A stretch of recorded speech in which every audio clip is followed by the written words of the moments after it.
Okay, here's a thought. What if the world's most watched creator had no face? Like no name, no actual human presence at all. Sounds kind of sci-fi, but it's happening now, isn't it? It totally is. Think about it. Our lives are super public online, right?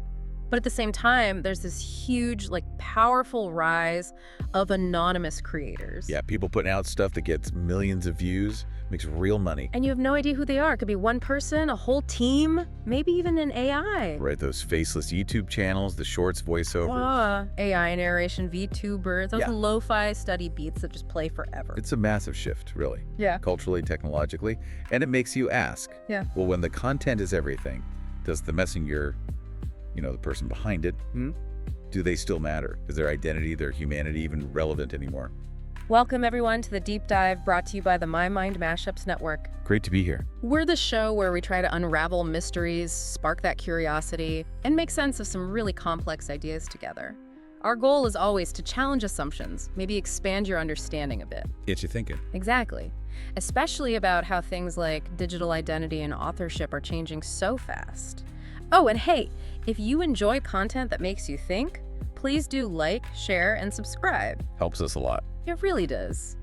So, okay, let's dig into this. This idea of creating stuff without putting your name on it. It's not exactly new, is it? Not at all. If you go way back, Middle Ages, Renaissance. Right, you had artists known just as anonymous masters. Yeah, the master of the Louvre nativity, figures like that. Their name wasn't the point. The work was the thing. Art was often like a group effort, right? A workshop thing. Exactly. This whole idea of the celebrated, famous individual artist, Yeah. that's actually pretty modern when you look at the big picture. That's fascinating because you see echoes of that today, don't you? You absolutely do. Look at content collectives like the Soul Publishing. They run channels like Brightside. Oh yeah, they're huge. Huge. Thousands of videos, tons of languages, all produced on this massive scale. Mostly without a single face you could point to. It's like a digital return to that older, pre-individual model. The output matters more than the single creator. And it wasn't just how things were. Anonymity became like a strategy. People started using it on purpose. Definitely. Banksy's a prime example. Right. Staying anonymous isn't just about, avoiding trouble for his street art. It makes the art itself, the message, way more powerful. It forces you to focus on the piece, not the person, and the mystery around it. Part of the brand now. It's marketable. Totally. Or think about Daft Punk.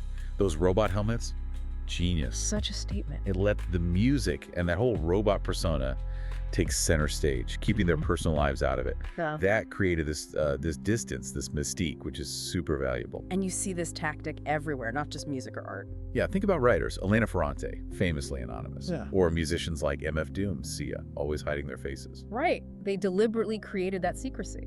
It kind of proves that sometimes, to become a somebody, it actually helps to be a nobody publicly. They shifted all the attention onto the work itself. It really makes you think, doesn't it? History just keeps showing us. Great stuff doesn't always need a famous face attached. Whether it's medieval craftsmen or modern masked artists. That intrigue, that mask, literal or not, it can really grab an audience, sometimes even more than fame. Which totally sets the scene for today's faceless boom online. It's everywhere now. Yeah, those calming lo-fi girl animations. The voice on Daily Dose of Internet. It's a narration. Or like the lock-picking lawyer, you just see hands. Skilled hands, but still anonymous. And that leads us straight into VTubers, virtual YouTubers. That's such a wild mix of psychology and tech. Explain that a bit more. Well, these are entertainers using digital avatars, right? Yeah. Computer-generated characters that mimic their movements. So they perform as this character. Why do they do it? Lots of reasons. Sometimes it's safety, avoiding harassment, doxing. Other times it's just creative freedom. They can be anything, not limited by their physical self. And the audience. They get drawn into this kind of shared fiction.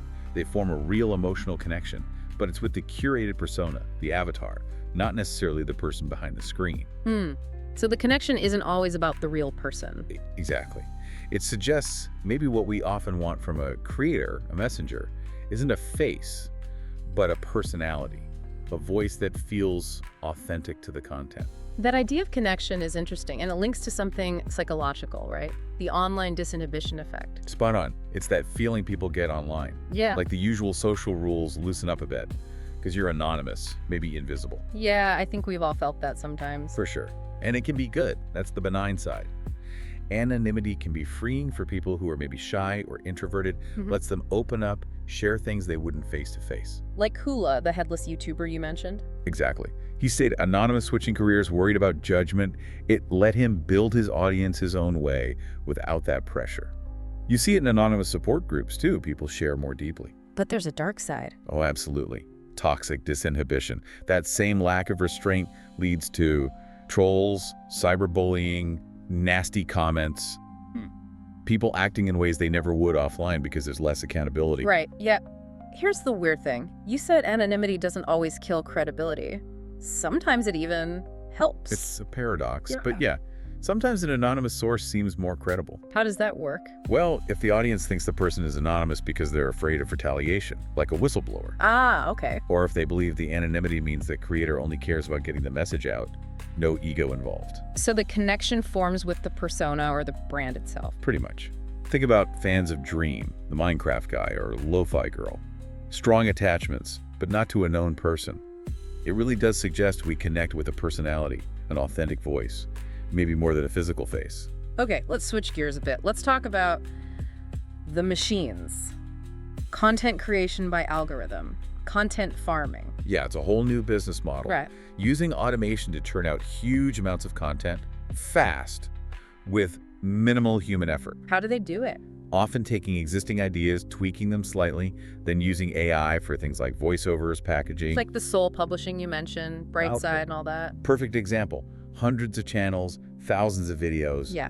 It really pushes back against our old idea of what a creator even is. And the AI tools for this are getting seriously good. Incredibly good. Yeah. You've got AI scriptwriters like ChatGPT or Jasper that can write a video script from just a prompt. Wow. Then AI voiceovers, 11 Labs, Pixflow AI that sounds super professional, even have emotional control in different languages, almost makes human narrators optional sometimes. And video generation too. Yep.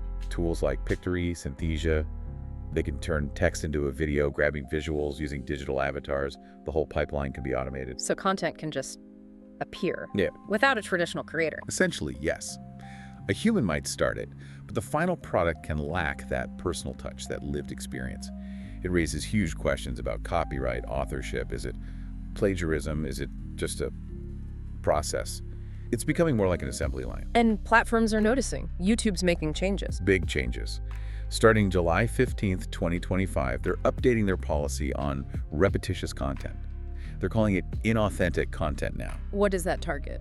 It's aimed squarely at videos with very little human input, reused clips, templated stuff, basically low-effort, mass-produced content. Some people are calling it slop. So are they banning AI? No, that's key. They're not banning AI. They're trying to regulate its role. How so? They want to distinguish between AI used as a tool to help a human creator versus AI used as a replacement for human creativity. The idea is to put the creator's unique voice, their perspective, their storytelling back at the center if you want to monetize. So the messenger in this new landscape is the human element. Kind of, yeah.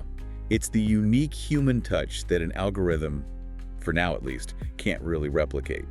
So under the new rules, if you're doing face cam or you're faceless, but it's clearly your narration and perspective, or you're a VTuber with a distinct personality, you're probably fine. What about AI-assisted stuff? If AI is just a tool helping a human, likely safe.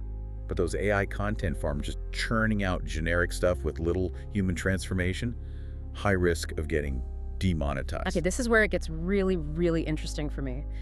Because this whole faceless trend, it's not just tech driving it, is it? There's a cultural thing happening too. Absolutely. We're seeing serious influencer fatigue. Tell me about it. People are just tired of the super polished, often materialistic, sometimes really inauthentic content, right? Exactly. Studies back it up.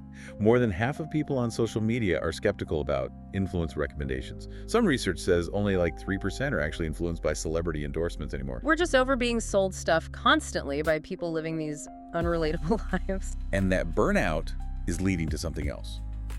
Intentional content consumption. People are moving away from just mindlessly scrolling those quick hit swipes. They're actively looking for longer stuff, deep dives on YouTube, things that actually teach them something, inspire them, add some meaning. Like educational content, finance advice, documentaries. Precisely. And faceless channels are perfect for that.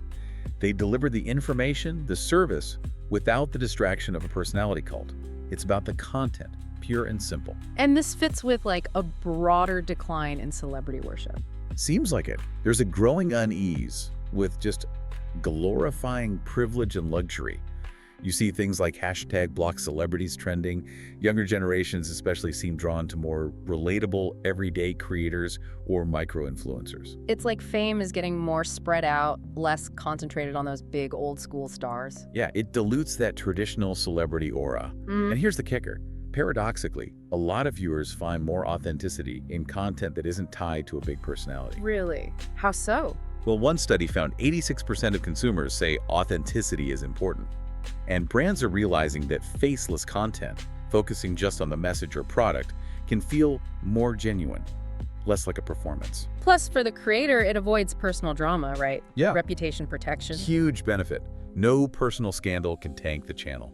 And they can just focus on making good stuff, not constantly performing a public image. It feels like the focus is shifting from look at me to look at this, which is kind of refreshing, actually. It really is. And hey, if this deep dive is resonating with you, clicking that subscribe button means you won't miss our next one. Just saying. Please you.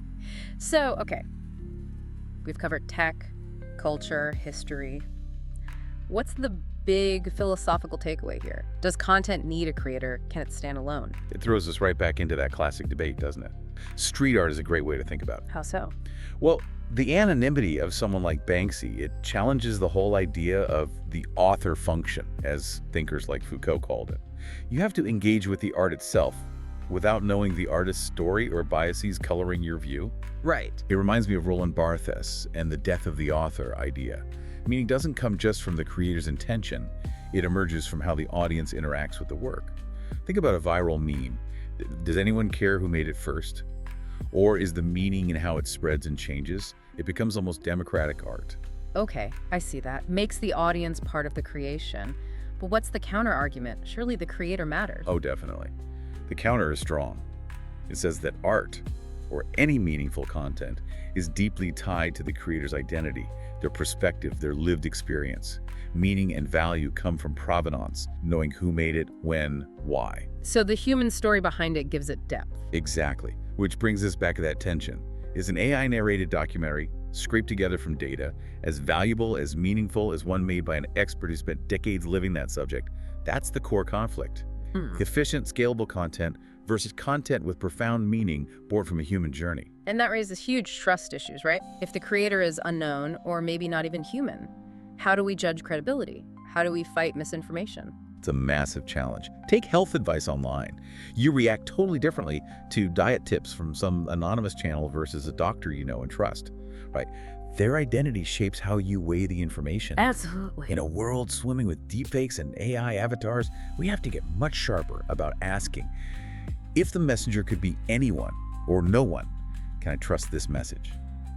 It demands more critical thinking from all of us. You know, here at My Mind MashUps, we really try to embody a certain approach with these deep dives. We believe in being thoughtful, human-centered. We definitely agree that content is king. We focus on the ideas, the insights, that's the message we care about, not boosting personal egos. You won't see host faces plastered everywhere. We want to invite you into the ideas. But, and this is important, while we prioritize the message, unlike a pure content farm, there's a real human voice here. Right. There's someone curating this, weaving together the context, responding to nuances, bringing genuine curiosity. It's trying to balance both. Make the ideas the star, but don't hide the humanity, the thought process behind it. Yeah, in a world that's getting filled with auto-generated stuff, we hope My Mind MashUps serves as a reminder of that special spark, that passion and perspective that only humans bring. Something algorithms can't quite replicate yet anyway. The human touch can really add layers of meaning to the message. We think so. And really, this whole conversation today kind of lives out the questions we're asking, doesn't it? How do you mean? Can you build trust and authenticity without constantly showing your face? Can you be personal in tone, but keep the focus off yourself? We believe you can, by making the ideas shine, but still owning the perspective, the empathy that comes with being human. Well said. I guess the rise of faceless fame teaches us something important. The messenger might not always need a face. But maybe they need a soul, a perspective, something uniquely human. Yeah.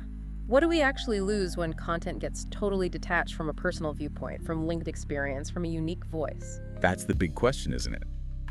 Are we happy with content that's just efficient and plentiful? Or do we need content that feels intentional, that's been transformed by a real human perspective, enriched by the messiness and insight of someone's actual journey?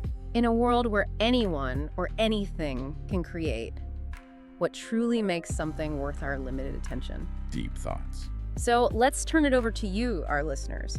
When you're consuming content, could be a TikTok, news, a podcast like this, how much do you actually care who's behind it? Does knowing or not knowing change how you feel about it? Or is the message truly all that matters to you? Let us know your thoughts in the comments. Seriously, your perspectives often shape where we go next with these deep dives. We love hearing from you. And if you enjoyed this conversation, please do us a favor, like, comment, and subscribe. It helps others find the show and ensures you catch future My Mind Mashups deep dives. Thanks for tuning in. You can find My Mind Mashups everywhere you listen. Amazon Music, Audible, Facebook, Pocket Casts, Spotify, and of course YouTube. Thanks for joining us.